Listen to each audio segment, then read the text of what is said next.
We don't take a second to realize the purpose is always there. The purpose never leaves us because the very purpose is you. You are always the purpose. There may be another purpose, like being a SEAL or going to college or whatever, but the main purpose in life is you. Your laziness is something that has to do with you. You're not connected to something deep enough. You don't feel the necessity.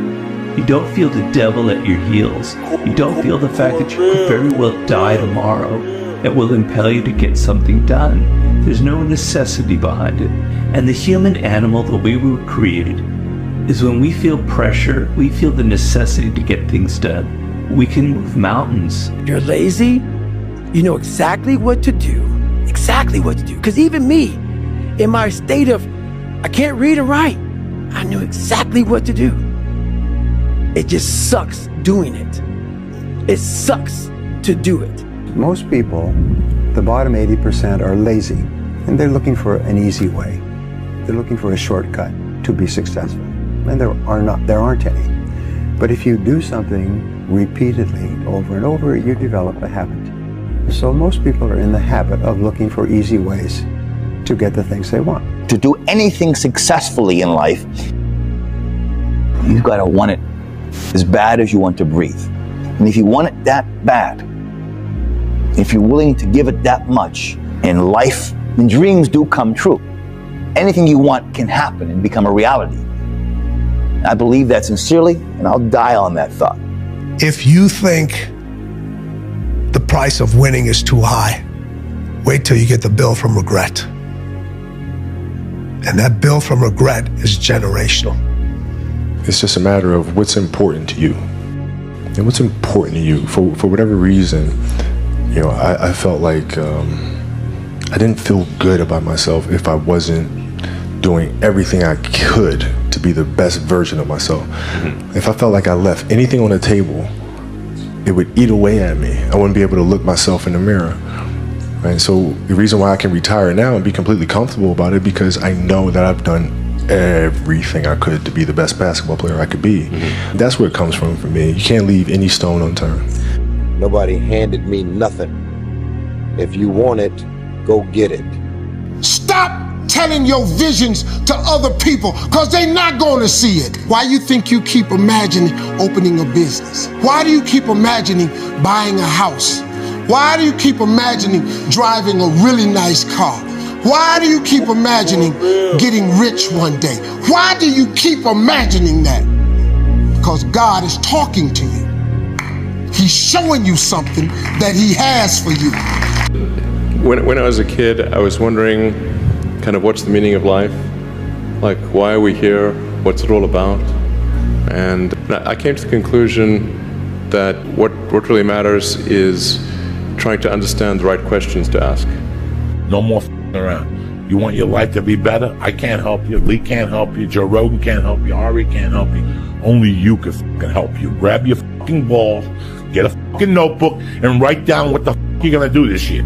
And this is it. You're not gonna have these problems. The drugs, the cigarettes, it all starts today, all right? No more excuses. That's this is the year of the soldier. We're getting back what belongs to us, and that's it. A lot of people want to be successful, but they want to go to the club on Thursday, on Friday, on Saturday, on Sunday, and then on Monday, they're getting outperformed by everybody in the office, and they're wondering, why don't I get the raise and the promotion? Shut your ass up. That's why, man. Get to work. Get back to work. It's time to get back to work. Stop hearing yourself talk. Get off the podcast. Don't be on social media too much. Cut out all the noise. Get back to the mental lab, because that's where the knowledge came from. Expand yourself. Take yourself out your comfort zone. Do not live in your bubble. Put some more air in your bubble. If you stay in your comfort zone, that's where you will fail. You will fail in your comfort zone. Success is not a comfortable procedure. It is a very uncomfortable thing to attempt. So you got to get comfortable being uncomfortable if you ever want to be successful. Look, I'd love to sugarcoat this thing for you. I'd love to tell you, look, you can go out here and get rich, do a couple of things. That ain't happening. You got to get real doggish. You got to get downright funky if you want to make it. Now, like I was telling you before, if you want to be ordinary, you ain't even got to listen to me. Just go on about your business. If you think ordinary is cool, ain't no problem. It's some really, really wonderful ordinary people. But if you are sitting in this room and you have extraordinary aspirations, then you're gonna have to do extra. You put extra on top of ordinary and you come up with extraordinary. It's no other way. All men are created equal. Some work harder in preseason. I'm gonna say it again because you might have missed it. All men are created equal. Some work harder in preseason. My name is Conor McGregor. I'm a mixed martial artist with the Ultimate Fighting Championship. What is martial arts? Martial arts give me a focus. I don't know where I would be without martial arts in my life. That's why I have to be so authentic and so real about my own insecurities, my own faults, just being a f***ed up person. I'm not the best at anything. I'm not gifted. I'm just driven. And it's all about trying to share that message with people. This is all about, you know, I speak to a lot of people. Find your impossible. What is it you think is impossible? You could never quite grasp. That's what you can go after. If you don't have a dream, man, you're dead. You'll only go as far as you dream. That's it. I tell that to comics all the time. They're like, I just want to make a living on it. And I'm like, that's all you'll do.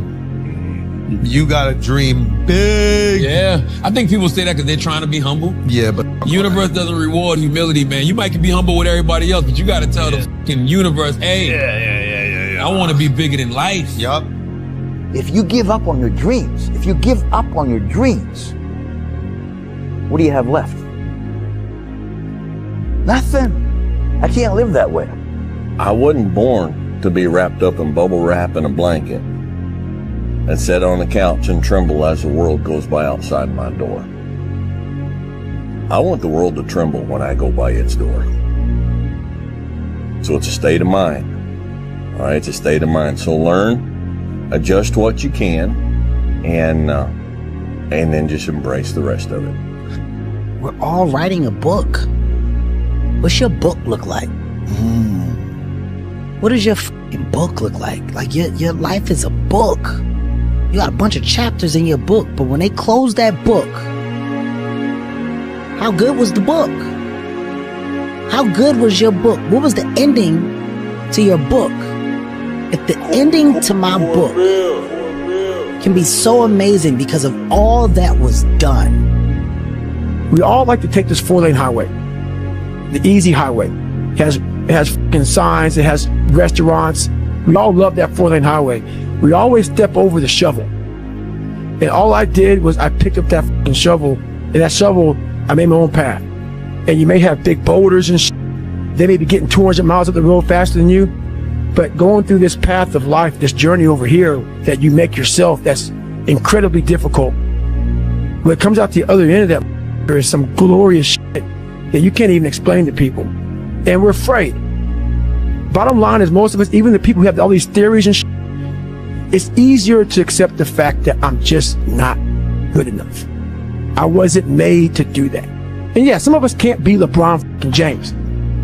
But I'll tell you right now, man, we can do a lot of shit when it comes to this pure arm guts and willpower and getting through shit. We have a lot more than what we think we have. From that day forward, I made a promise that I will give it everything I got. I'm ready to die for what I had to succeed. I have to give it everything I got. That way I'm a winner no matter what. The Mamba mentality simply means trying to be the best version of yourself. That's what the mentality means. It means every day you're trying to become better. Every person has the ability to put one foot in front of the other. One step at a time. Right? So like if you're saying, okay, I'm going to climb Mount Everest. You're at the bottom of the mountain and you look up and you're going, I'm not going to climb Mount Everest. Right? But if you break it down into sections and just one foot in front of the other, one step at a time, next thing you know, you're at the top of the mountain. You can't stop. You can't quit. I want to be the guy that people looked at. I don't care if you like me or didn't like. I don't care. But it said this is going to keep coming after whatever the is in front of him. Man, I like to picture God looking down and saying, yeah, but that boy just won't quit.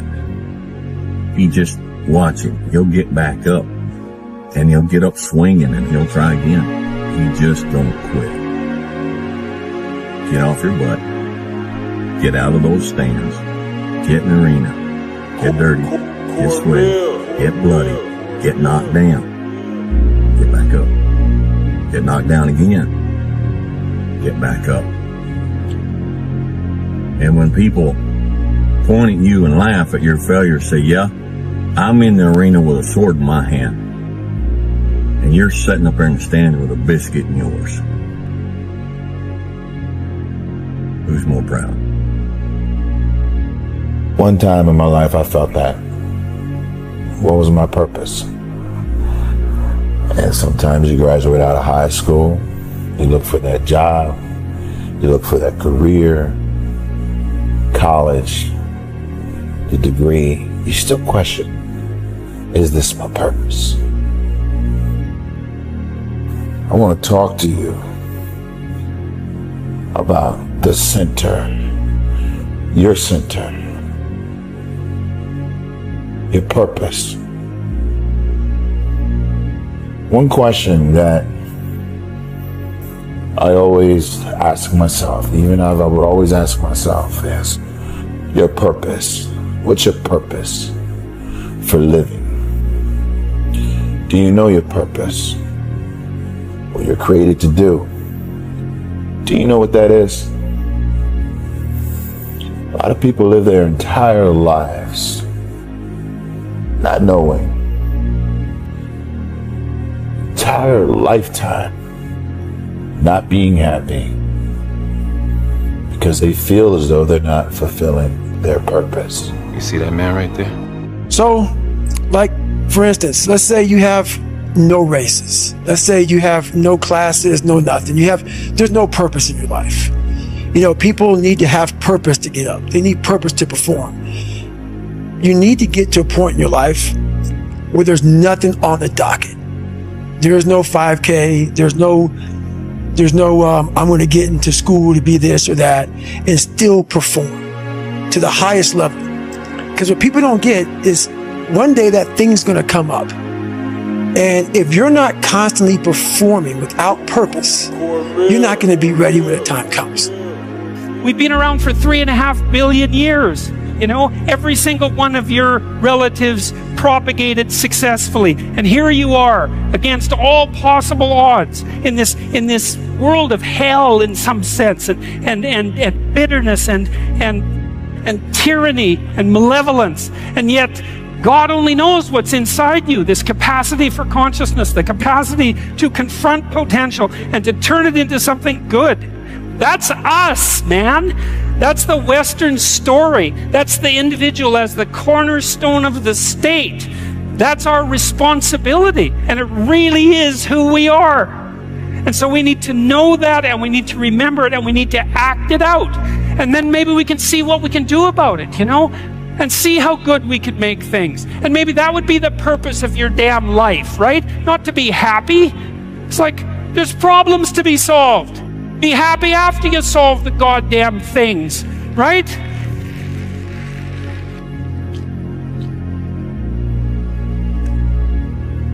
It's this magical thing, purpose, that we're all looking for. But what's funny about it all is that we need these things to perform. But we don't take a second to realize the purpose is always there. The purpose never leaves us, because the very purpose is you. You are always the purpose. There may be another purpose, like being a SEAL or going to college or whatever, but the main purpose in life is you.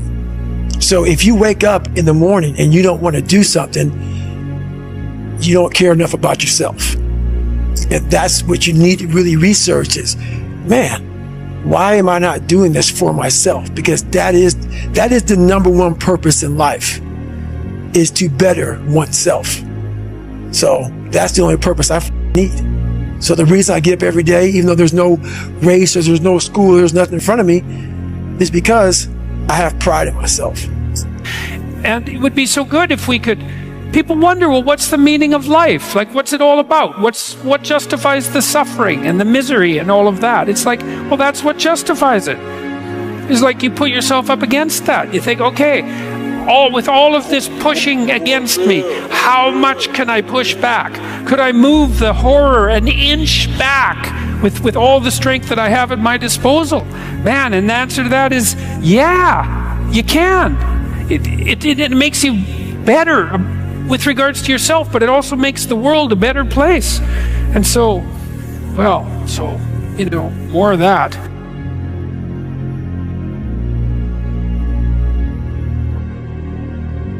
It's easy to give up. You know, Hell it's yeah. easy. It's the easiest thing in the world to do. I'm done. I ain't going. Oh yeah. I ain't gonna keep going. Yeah, I don't feel like going to work. I'm done. Yeah, man. It's easy. It's very easy. But what's hard is going, yo, yesterday I got nothing from working as hard as I could. Nothing happened from that. I'm gonna do the same thing again today, but I'm gonna try to go harder. That's the hardest thing in the world. To get up every day and give 100% and be in the same position that you were each day, but mentally know that you're trying and trying and trying. That's a real grind. We don't want to suffer. We don't want to feel discomfort. So the whole time we're living our lives in a very comfortable area. There's no growth in that. So for me, I realized that the reason I became 297 pounds is because that was comfortable. What was very uncomfortable was running. What was very uncomfortable was being on a diet. What was very uncomfortable was trying to face things that I didn't want to face. And I also realized when I was really big, I had no growth. Why? Because I was living comfortable. So I realized for me to find growth, I had to face all these different things that made me very, very uncomfortable. One thing I faced was running. I absolutely hated running. But I knew for me to grow, I had to do this thing every single day. I wanted to start callousing my mind. I wanted to start becoming a better person. And how you become a better person, how you gain mental toughness, how you become the person you want to be, is constantly facing the things that you don't want to face. If you constantly run away from things that you don't want to face, how is there growth? How is there mental toughness? I can give you a class all day long about self-talk, visualization, eat an elephant one bite at a time. But if you're never putting yourself in a situation to actually practice these things, you're never going to grow. I can't put you out there we're all going through a battle in our mind. A warrior is not a person that carries a gun. The biggest war you ever go through is right between your own ears. It's in your mind. We're all going through a war in our mind, and we have to callous our mind to fight that war and to win that war. You know, the war that you have to really fight is the war against yourself. You have to fight a war against yourself. Now, it's not easy to look in the mirror and to change your own life. It's hard as hell. You have to take responsibility. You have to learn new things. You have to feel uncomfortable. Good, because discomfort is how we grow. That's how we become strong. If you run away from discomfort and resistance your whole life, you will always be weak. Just think about the gym, for instance. But that's where I learned most of my lessons, right? The muscles only grows from resistance. You have to struggle. You have to build strength.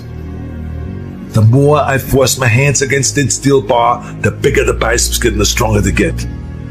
And I was trying to squat 600 pounds and bench press 500 pounds and deadlift 700. It didn't feel like a walk in the park. It wasn't easy, no. I was uncomfortable.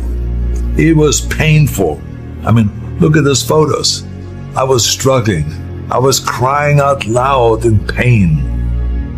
I don't want you to be a loser. I don't want you to be weak. See, I've spent most of my life helping people find their strength. This is where the action is, strength. And despite all of the things that we may disagree about, and all my friends who might say, Arnold, don't talk to those people. It's not worth it. I don't care what they say. I care about you. I think you're worth it. Sometimes you need to get knocked down before you can really figure out what your fight is and how you need to fight it. Sometimes you need to feel the pain and sting of defeat to activate the real passion and purpose that God predestined inside of you.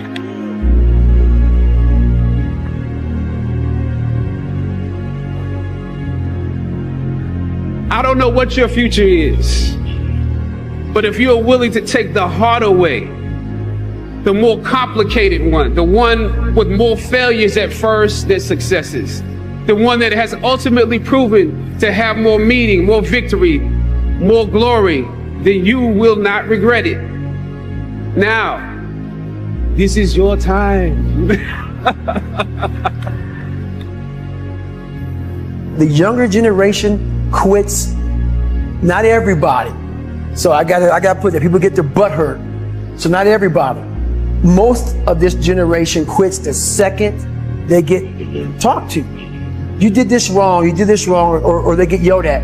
It's so easy to be great nowadays because everybody else is, most people are weak.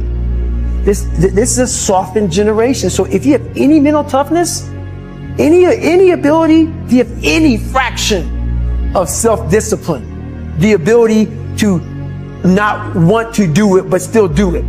People have a hard thing understand. I hate to run. And what makes me so crazy, it doesn't anymore, is people go, well, why do you run if you hate it? What are you talking about? I don't want to take showers and eat either. I hate that too. That's a life, man.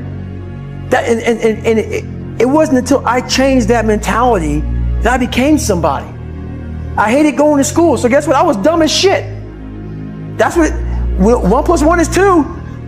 But if you can get through to doing things that you hate to do, on the other side is greatness. That's what people understand. By me running, I am callous in my mind. I'm not training for a race. I'm training for life. I'm training for the time when I get that 2 o'clock in the morning call that my mom is dead or something happens tragic in life. I don't fall apart. I'm training my mind and my body and my spirit so it's all one, so I can handle what life is going to throw at me. Because the life I've lived, it throws a whole bunch at you. And if you're not physically and mentally prepared for that, you're just going to crumble. And you're good for nobody.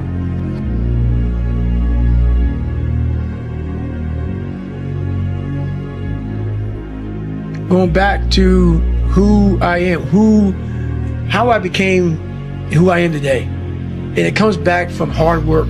It comes back from having that very minimalistic mindset.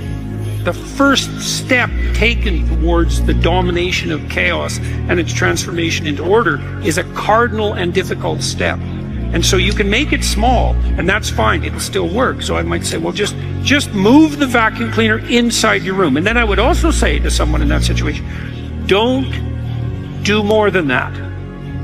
If the agreement that you've made with me and with yourself is that that's enough, abide by the contract that you've written with yourself and allow yourself to be grateful for the fact that you had the courage to take even a single step forward.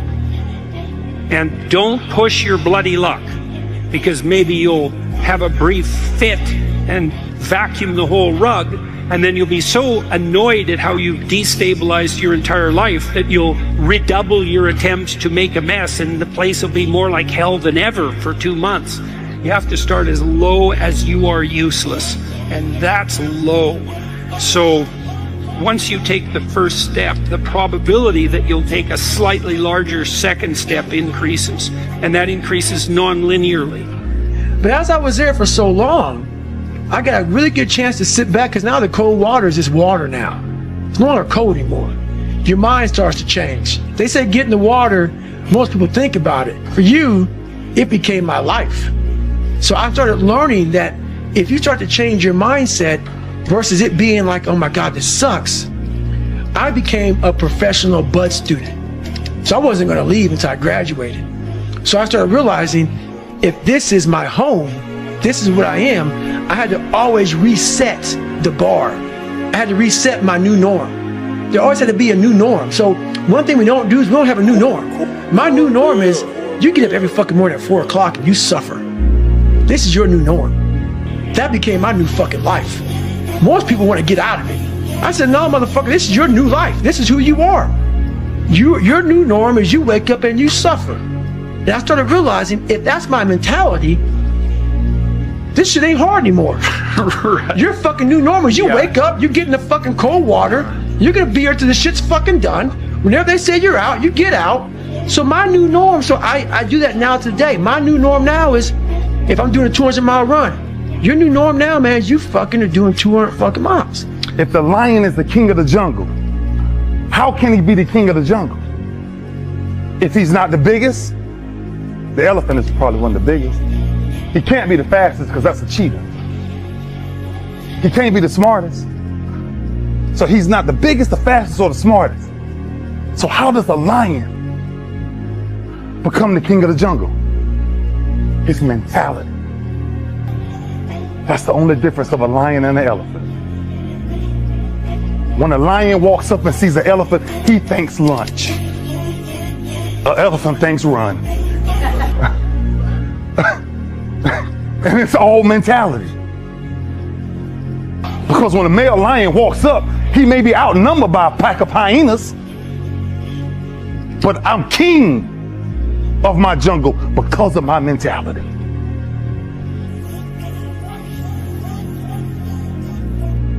So we just have to regroup. Like I said, next season starts right now, and come back next season and play. How much harder will you work in this offseason now to get back to the championship? I'll push myself to exhaustion.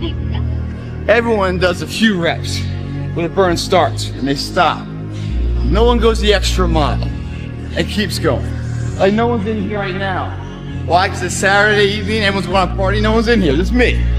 No one goes the extra mile. The thing about traffic jams, guys, there are no traffic jams in the last mile of the race. It's just you and your shadow. In the beginning, everybody's there. All the pretenders and the contenders, they're all there. But the last yard of life, the last mile of the journey, ain't nobody but you and your shadow. Traffic jams don't exist that far, because everyone else started giving up. That's what I like too, the mental concept.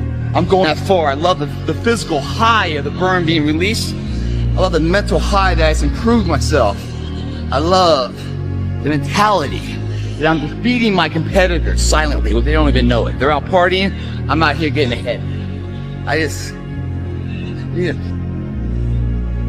Invincibility, man. Yeah.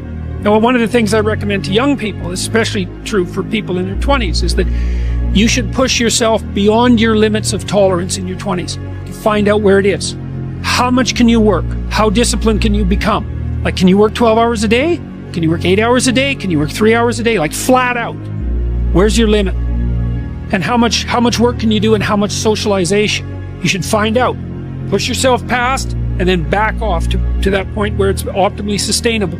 It's good to think about that as a goal. It's like you're trying to discover what your limitations are when you're in your 20s, so that you can hit that edge, so that you can sustain yourself across the decades. And so, yeah, because you don't want to have too much fun, right? Too much fun takes you out. You don't want to be the oldest guy at the disco. It's not fun being the 40-year-old at the singles bar, precisely. So you want to make sure that what you're doing is age appropriate, and you want to push yourself in every direction that you can, but you should be doing that with an aim in mind. It's like you're trying to make yourself into a better and more competent person. And so some discipline along with the fun is a good idea. You're out running on the track, working out, and you start talking to yourself saying, man, my knee is really sore right now.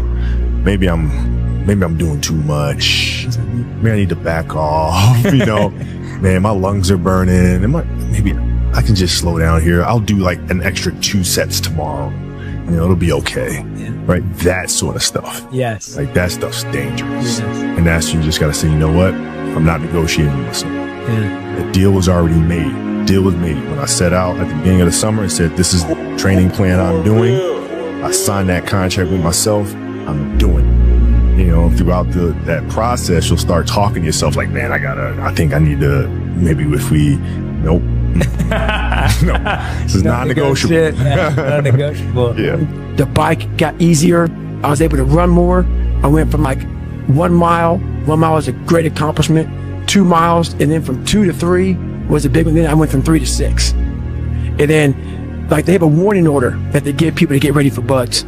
And the whole thing was running 6 miles 5 days a week. And that was my goal. And so I failed, I go back to scratch. I use some positive motivation. I have like one day where I'm like fucking defeated. But I started realizing this is part of the process. This is part of the journey. I had to realize this is part of my process versus just saying, like I used to, I'm just not good enough. If I'm not good enough, we always say that shit. I'm just not good enough, and then we try something else. I'm gonna fucking make myself good enough. And that became my mentality. I'm gonna make myself good enough. And so I'm misunderstood a lot, but that's all it came down to. I made myself good enough. And the days I couldn't run that far, the next week, I would do 2-a-days. So on the running, if I ran a quarter of a mile, I wait a fucking couple hours, it'd haunt me, bother me. I try to run a half mile the next time, same day. You can do more than this. If I had to walk, I had to walk. It just became just a process of grinding and grinding, and grinding is not even a good word for it. It's not even a good word for it. And just going further and further. And then when I got through running, I go to the bike, I go to the pool. If I got tired somewhere, my legs were tired, I go to the gym. And I developed this crazy workout where I was doing volume, like 200-300 reps of like very lightweight. People always say, how come you don't have any like loose skin? My workout routine in the gym became sick. But I remember we were playing against the Lakers, Tom, and we were out here in LA. And, look, I always try to outwork people, right? That's just how I made my mark. So the game was at 7. It's like, you know what? I'm going to come to the Staples Center because we're playing. This is when the Lakers had Kobe and Shaq. Okay, this is like the championship Lakers. So now I'm going to get there at 3 o'clock. I want to make sure I make 408 shots before I go back into the room, and then I sit in the sauna and I get ready for the game. So, get in the car, get to the gym, get there, and as I'm walking onto the court, who do I see? I see Kobe Bryant already working out. And I'm like, okay, it's kind of cool. It's Kobe. What's up, Kobe? And so I put my sneakers on, and you ever get lost in what you do where you end up like, wait, it's been an hour and a half? Like I'm here, I'm in it. So once I set my foot across that line, I started working out. And so I worked out for a good hour and a half. And when I came off, after I was done, I sat down, and of course I still hear the ball bouncing. I look down, I'm like, this guy's still working out. He was working out for like, it looks like he was in a dead sweat when I got here. And he's still going. And it's not like his moves are nonchalant or lazy. He's doing like game moves, I sit there and I unlace my shoes. I'm like, I want to see how long this goes. So I sit out there and watch 25 minutes. And he got done. I said, okay, I think I've seen enough. Go play, come back, get in the sauna, get ready for the game. That game, he drops 40 on us, okay? And after the game is over, I'm like, I have to ask this guy. Like, I have to understand, like, why he works like that. Right. So after the game, I'm like, hey, Kobe, like, why were you in the gym for so long? He's like, because I saw you come in. and I wanted you to know that it doesn't matter how hard you work, that I'm willing to work harder than you. Wow.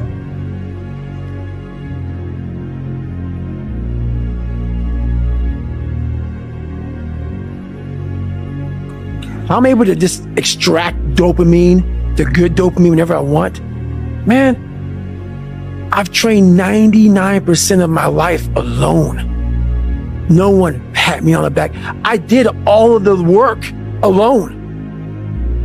And while I'm still hard on myself, I know what I did. So whenever times get bad for me, people, all this, who's gonna carry the boats and law? That's real.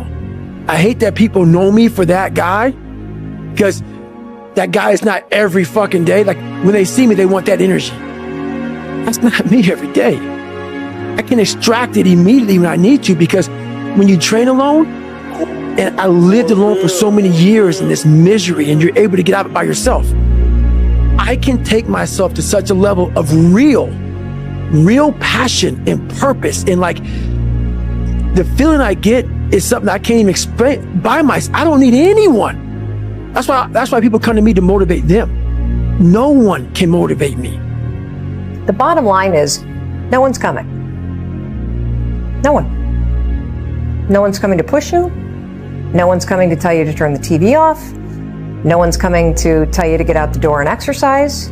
Nobody's coming to tell you to apply for that job that you've always dreamt about. Nobody's coming to write the business plan for you. It's up to you.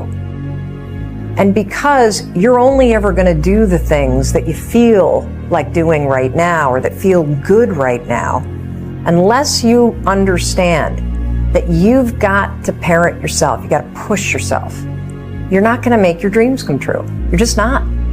We're not wired that way. You weren't born that way. You weren't that way when you were growing up, and you're certainly not that way as an adult.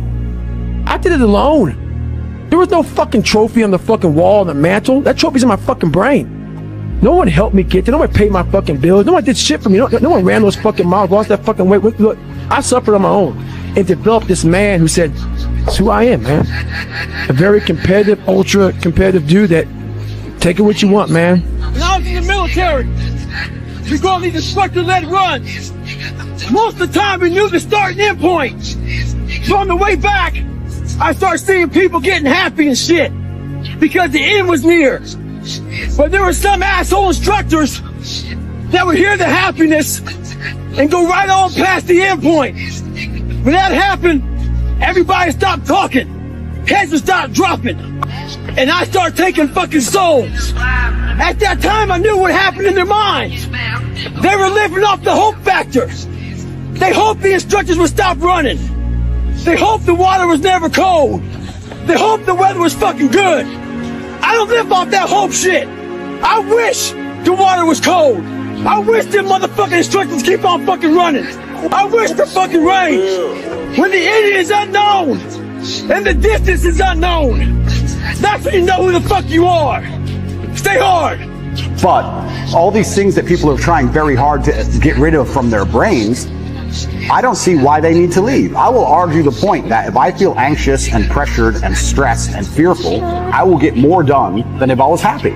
I think if I was happy, I'd just be hedonistic and just wasting my time. I think that you get a whole bunch done with these negative connotations and negative emotions, and I think that life is suffering and pain, and you're here to go through it, and the sooner you get used to the taste, the more successful you're going to be. I have no interest in trying to change the flavor, my friend. The flavor of life is pain, and I will eat all of it. And it doesn't matter if they put me back in jail or not. I'm not sitting there going, how can I be happy in jail? I will sit in jail and say, yes, this sucks, it's supposed to suck. Yes, I'm not enjoying this. Yes, I'm anxious and paranoid. And yes, that guy might stab me. And yes, I can't sleep, and I miss my family. And this is what's supposed to happen to me. And this is how I become the best man I can possibly be. And I'm going to succeed regardless.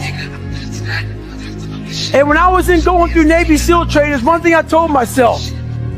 I wanted to quit every single day. But many dreams die while suffering.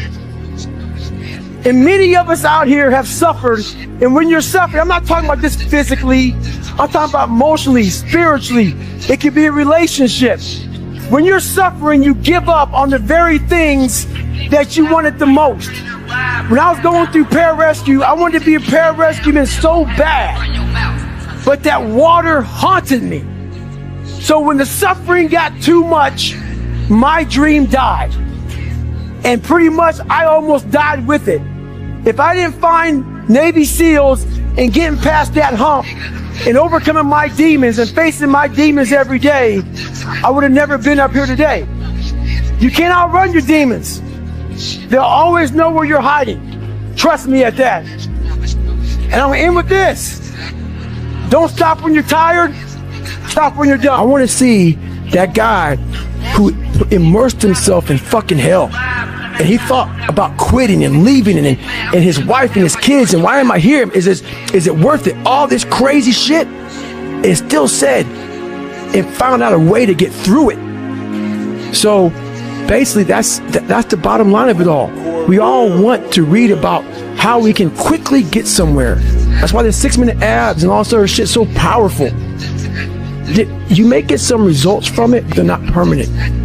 The permanent result comes from you fucking, I say it all the time, you have to suffer. You have to make that a tattoo on your fucking brain so when that hard time comes again, you don't forget it. You may forget it for a second, but you can go back in the cookie jar, I call it. It's something that we've all endured. I call it the cookie jar, and we often forget how hard we are. But you gotta reflect back. Take a couple seconds to reflect. I've been through this, I've been through that. And then remind yourself, I'm a bad motherfucker. And then you can get through that shit. But if you don't believe it, you haven't endured shit, you're just blowing smoke, man. And you're not gonna get through anything. But my experience so far has been that when you see people bear their suffering nobly, there's nothing in that but good. That's something. And then when you see people take on more responsibility and decide that they're going to aim up and confront their suffering honestly and forthrightly, that their lives get better and the lives of people around them get better too. And so that's very strange as well, because it also means that the pathway to less suffering is through suffering. Right? And that's that would be hopeful if the world was constituted that way. It's like, well, there's suffering. How do you make it worse? Run away. How do you make it better? Confront it. Yeah, but it's suffering. It's like, yeah, but it's there. There it is. It's right there. It's a precondition for existence or something like that. And it's like you have something important to do as well. And you confront it, and that's the pathway to transcending it.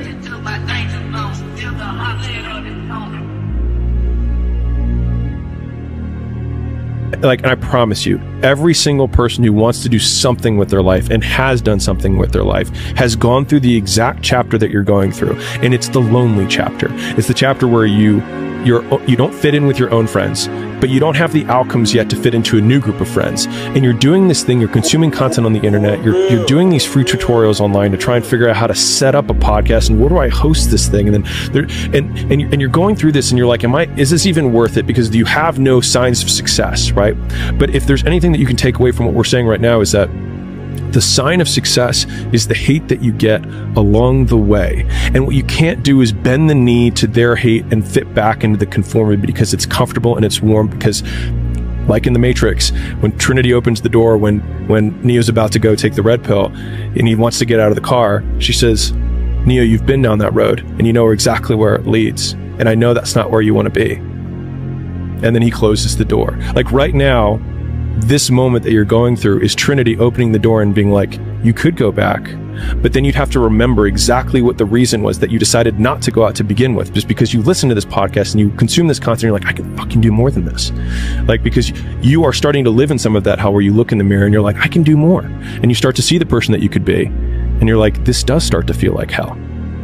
So whenever shit gets nasty, David Goggins goes, you had nobody anyway, motherfucker. So see how I'm talking myself right now? That's me.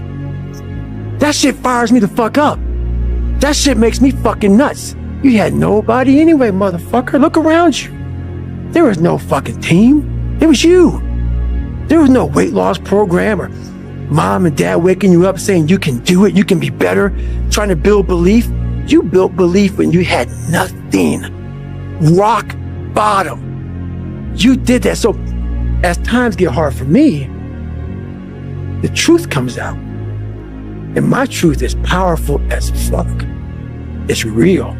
It's tangible.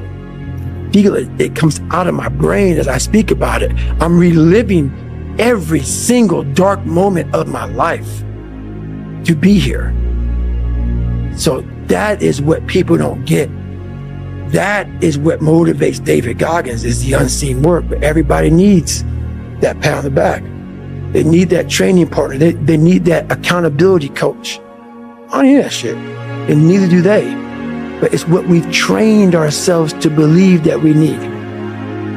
If you want to be great, you want to be the baddest motherfucker ever at what you do, you could be misunderstood by everybody because you're going to be so fucking obsessed and so driven to get there. That's what it takes. That's the truth. It takes every second of your fucking life. Anybody says balance? Yeah, balance is important for a lot of fucking people. It is. But if you want to fucking go to that edge where people do not like you, don't understand you, question everything you fucking do, you've arrived.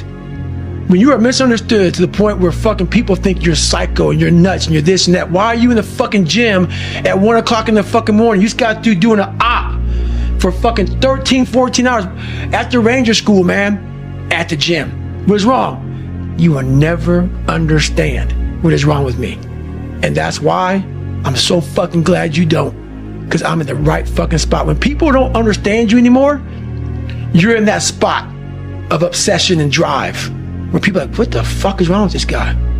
I don't want to talk to you, man, because you're not going to get it. You're not going to get it. Boom. Don't want you to get it. Yeah. Don't want you to get it. People only root for people who don't need it.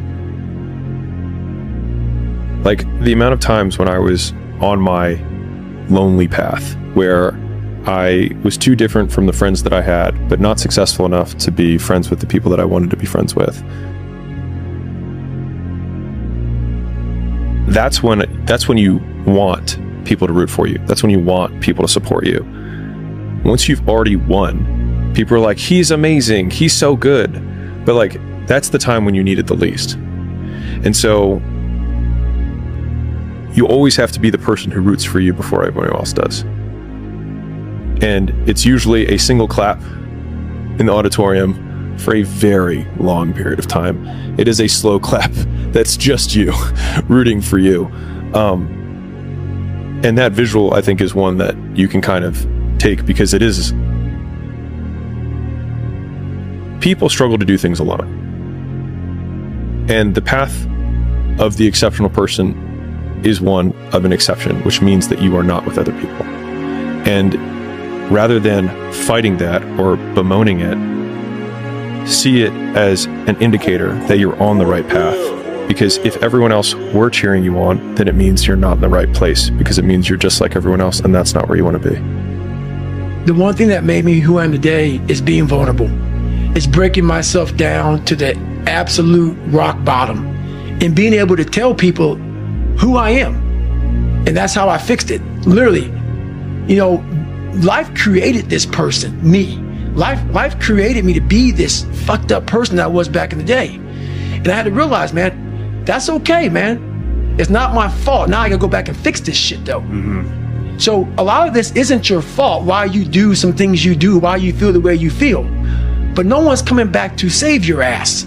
You have to go back to where the shit started, wherever that place is for everybody, and have the courage to go back there and start fixing what broke you. Mm-hmm.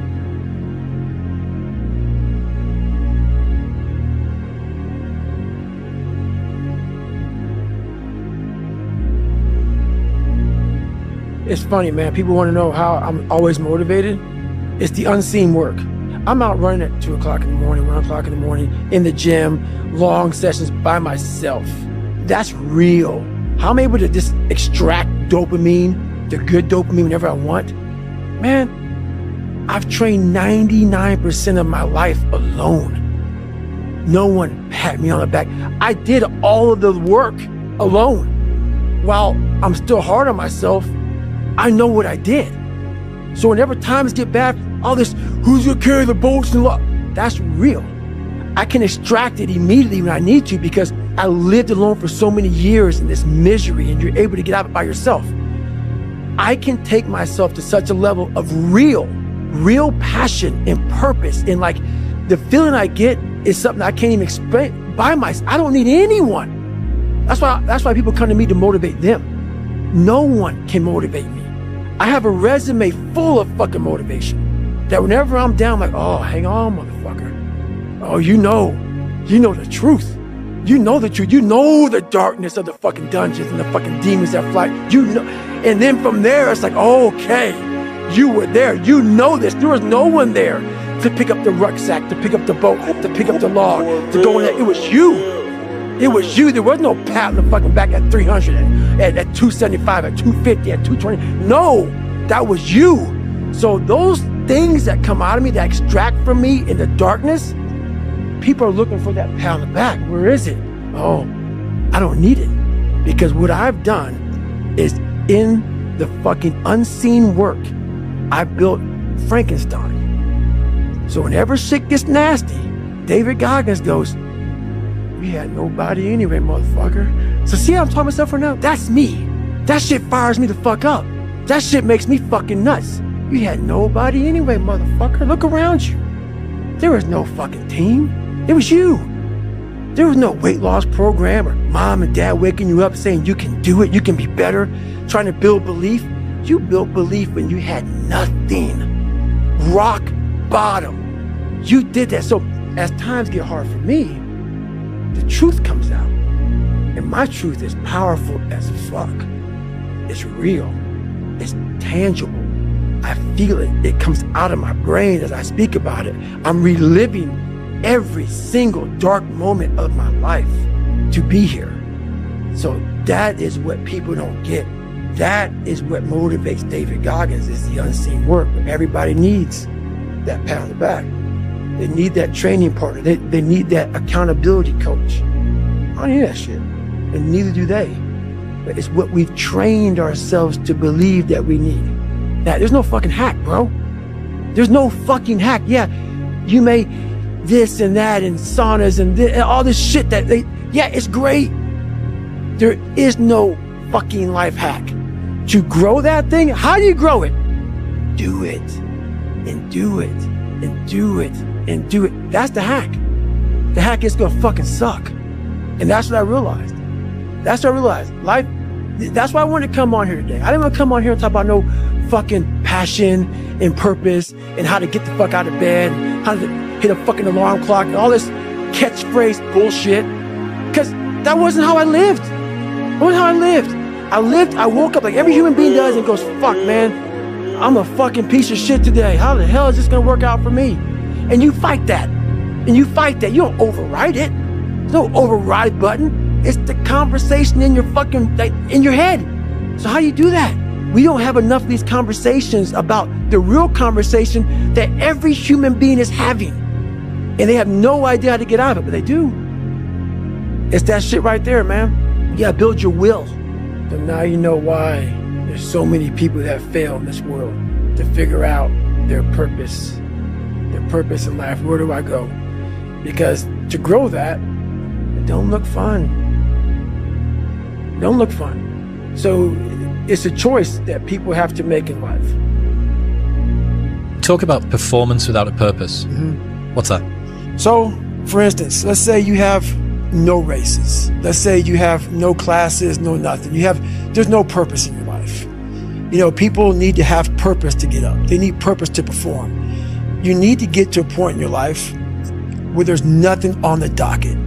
There's no 5K. There's no, I'm going to get into school to be this or that, and still perform to the highest level.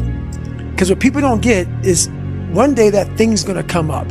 And if you're not constantly performing without purpose, you're not going to be ready when the time comes. It's this magical thing, purpose, that we're all looking for. But what's funny about it all is that we need these things to perform. But we don't take a second to realize the purpose is always there. The purpose never leaves us, because the very purpose is you. You are always the purpose. There may be another purpose, like being a SEAL or going to college or whatever, but the main purpose in life is you. So if you wake up in the morning and you don't want to do something, you don't care enough about yourself. And that's what you need to really research is, man, why am I not doing this for myself? Because that is the number one purpose in life, is to better oneself. So that's the only purpose I fucking need. So the reason I get up every day, even though there's no race or there's no school, there's nothing in front of me, is because I have pride in myself. But where do you go to? You wake up in the morning, it's cold, it's wet, it's dark, you've got no cartilage in your knee, you've got shitty shorts, whatever it is that's the issue today. It's warm on the couch, your missus says stay in bed, it's comfy, it's cozy, you've got work later on, you had an argument last night, you're slightly hungover. Because I know every motherfucker ain't gonna do what I'm gonna do. So this is how you level up. That's how you level up. I know there's a whole bunch of people with that right there. That fires me up. That makes me fucking happy what you just said. That brings joy to my life right there. Why? Because I know there's so many people that have the ability and just refuse to get off that couch. Refuse to study a few more hours. Refuse to go deeper, to go further. And that's where I gain the advantage. It's so easy to be great nowadays, my friend, because most people are weak. Most people don't want to go to that extra mile. Most people don't want to find that extra because it sucks. It's miserable. It's lonely. You talk about that you were kind of, lonely by yourself. I was the same way. And that used to hurt me growing up. Now I fucking thrive in that shit. That's the only place to be. A lot of people, wonder, how did you become this? How did you become so vulnerable? How are you doing a podcast now when you were this kid? You overcame things. You fought them. And now this is what happens. This is on the other side of overcoming. You become very, very powerful when you overcome yourself. let's say that there's someone listening who resonates with what you're talking about. You know, they've been through trauma, they've been through hard times, but they keep breaking promises to themselves, and they're struggling to get off the couch, and they're having a pity party. How can they stop feeling sorry for themselves? That's a difficult one, because you have to want it. You have to want to be better. And it starts off with, you have to have pride in yourself. You have to have pride in yourself. You have to have, there's something about you, whether it's your last name, whether it's just the smallest thing, you have to be proud of yourself. And if you have no pride in yourself, I can't give it to you. Because you're always going to compromise. You're always going to fold. Always. I'm very proud of myself. That's why when people said, you know where you can do better than Can't Hurt Me. Roger that. We'll fucking see. It's that pride that wakes you up. Now I'm not talking about bad pride. The attention to detail for the human being I want to do. I call this thing, like, I want to be the standard. Every place I went in the military, there was this ethos about how this place is, how we're going to live, how we're going to represent ourselves. And I walked around and I saw that most people didn't live up to that ethos. Like if you go to whatever company, they had this mission statement on how we want to run our company. I made one for myself on how I want to be. And that is why if people can make up a mission statement, an ethos in which they want to live by, and every morning you wake up, you hold yourself accountable to that mission, not a company's, your own. Make up your own mission statement. What do you want to be in life? And once you do that, now you can work with somebody to get better. You can work with yourself to get better. But until you know what you want to stand for, you will always just be sitting down. You'll never stand for anything. The most powerful weapon in the world, we walk around with it. It's our mind, it's our brain. You have to be able to go into a very dark place in your mind and figure who you are. Go back to what you want to do. What's your purpose? We can't figure our purpose out or why we're here or why we're even born or whatever, because it's so loud in our mind. We don't have any quiet time with ourselves to sit back and say, what do I really want? There's so many different dialogues in our head that we can't think. So my biggest thing is you have to be alone in a very dark place in your mind to think about what is important to you. Really, the two things I want to say are, you got to be the hardest workers in the room, and don't fuck the opportunity up. If you investigate what people mean when they say they want to be happy, they say, I just want to be happy. It's a very funny phrase. It's, what do you mean, just? There isn't anything harder than that. So you can't just say just, that's all you want. You just want to be happy all the time. That's all it would take. The question of worth it is reliant on an outcome. We don't make these things for an outcome. It's not the mindset to make something great. The outcome happens. You're making the best thing you can make. It's a devotional practice. Those times when you get up early and you work hard, those times when you stay up late and you work hard, those times when you don't feel like working, you're too tired, you don't want to push yourself, but you do it anyway. That is actually the dream. That's the dream. It's not the destination, it's the journey. And if you guys can understand that, then what you'll see happen is that you won't accomplish your dreams. Your dreams won't come true. Something greater will. And if you guys can understand that, then I'm doing my job as a father. The first thing I would just want to say is, this idea and this notion that you could be anything you want, you can accomplish anything you want, right? We hear that. You've heard that from the time you were little boys. You hear that now. You're already incredibly accomplished. You can win an NBA championship, MVP of the league. You could become president. You could become governor. You could be in entertainment. You could do Charles, and you could do Shaq. You could do that. You could do whatever you want to do. You guys know that. The thing that has worked for me is to remember the hard times. Whatever happens after that happens. And that part that happens after it is completely out of your control. Putting any energy into that part that's out of your control is a waste of time. All it does is undermine your work. Your work is to make the best thing you can. So any thought you have about outcome undermines the whole thing. Fail big. That's right. Fail big. Today is the beginning of the rest of your life, and it's gonna be very frightening. It's a new world out there. It's a mean world out there. You only live once, so do what you feel passionate about. One of the most important things, never, ever quit. Never quit. I don't know if it's an ability or if you have it, just you can't quit. And I've seen people quitting, and if they would have held out longer, they would have been successful. I've seen it so much. I've seen some of the most brilliant people in the world that never made it because they were quitters. They were just quitters. They would quit. They just couldn't take it. They couldn't whatever. One of the things about loving what you do is that it's not work, and therefore you don't quit automatically. It's a lot easier not to quit, but you can never give up. That's the only way you ever get where you want to go. You have to take a path that's dangerous, and most people want to take the safe path. And the safe path leaves you stuck in quiet desperation almost every time. It's hell. The thing is with me is I don't give a fuck. I don't give a fuck. I don't give a shit what anybody says or what anybody thinks. I have this mindset. I know exactly who the fuck I am. I have my circle of people that I hang around with who know me and know what I'm about and whatever. And anybody else who doesn't like it or doesn't want it, bad.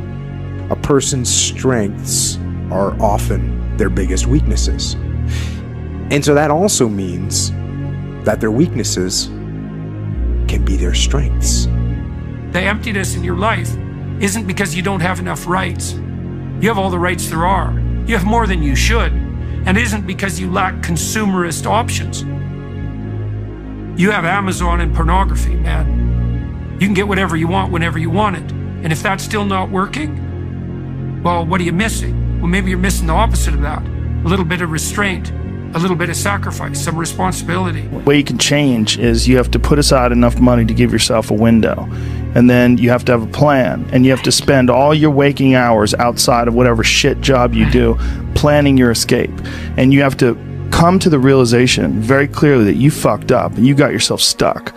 So whatever you're doing, you have to do it like your life depends on it.